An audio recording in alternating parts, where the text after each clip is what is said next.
Maiming Strike, a mod that's effectively just a shittier true steel nowadays. I mean, yeah, it gives you more crit chance, but it also only works for slide attacks. There's really no reason to use this mod on, well, anything. But what if I told you that this used to be one of the most loved and simultaneously hated mods in the game? Maiming Strike was added into the game in 2016 via the Operation Shadow Death, which introduced Stalker's Acolytes. And one of these Acolytes could drop Maiming Strike. It wasn't like nowadays though, where you can just go into Steel Path and fight an Acolyte every 5 minutes. No. The event would usually only happen once a year and it wouldn't be here for too long, so getting Maiming Strike and some of the other mods was actually fairly difficult. But oh boy was it worth it, because the old Maiming Strike, prior to the change, gave your slide attacks a 90% extra flat chance to crit, leading to such a ludicrous increase in power it was later dubbed Meme Strike or Memeing Strike. It pretty much overnight became one of the most popular mods in the game, and it was very expensive on the market.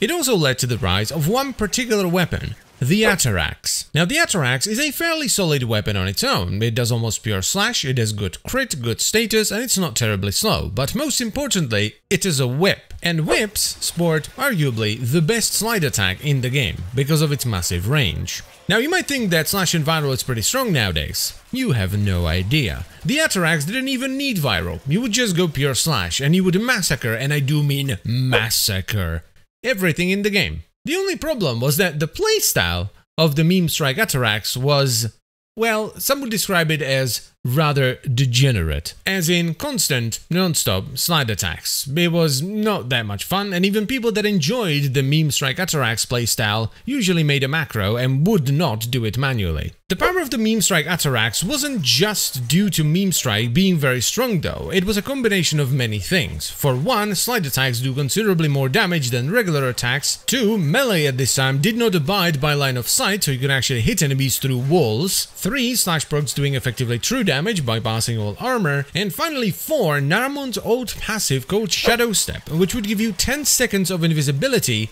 after dealing a critical strike with a melee weapon. And yes, that was actually a passive in the game. You could effectively make any frame in the game have infinite invisibility as long as you were using a melee weapon. This all led to slash procs so insanely powerful, you would effectively one-shot everything in the game. And you were doing it on a whip with a slide attack that had massive range, could hit enemies through walls while you were permanently invisible. It was the meta way of doing, well, everything, for a very, very long time. And this is why it went, and fairly quickly I might add, from one of the most exciting and loved mods to one of the most hated, because if you weren't using Meme Strike Atterax, were you even playing the game? And it's not like you could just, you know, not use it, because this is a co-op game, so every time you would do a public mission there was someone there with a Meme Strike Atterax obliterating entire rooms of enemies with a single swoop of their whip. There were forum posts, Reddit posts, YouTube videos bashing the Meme Strike Atterax build for a very long time, until it was eventually killed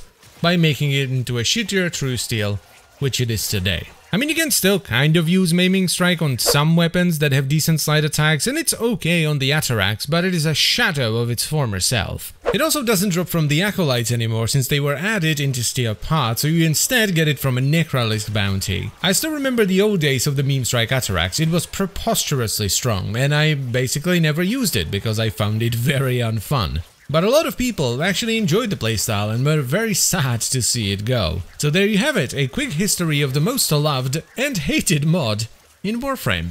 And as always guys, I thank you very much for watching, I hope you've enjoyed the video, and I will see you next time. Bye bye.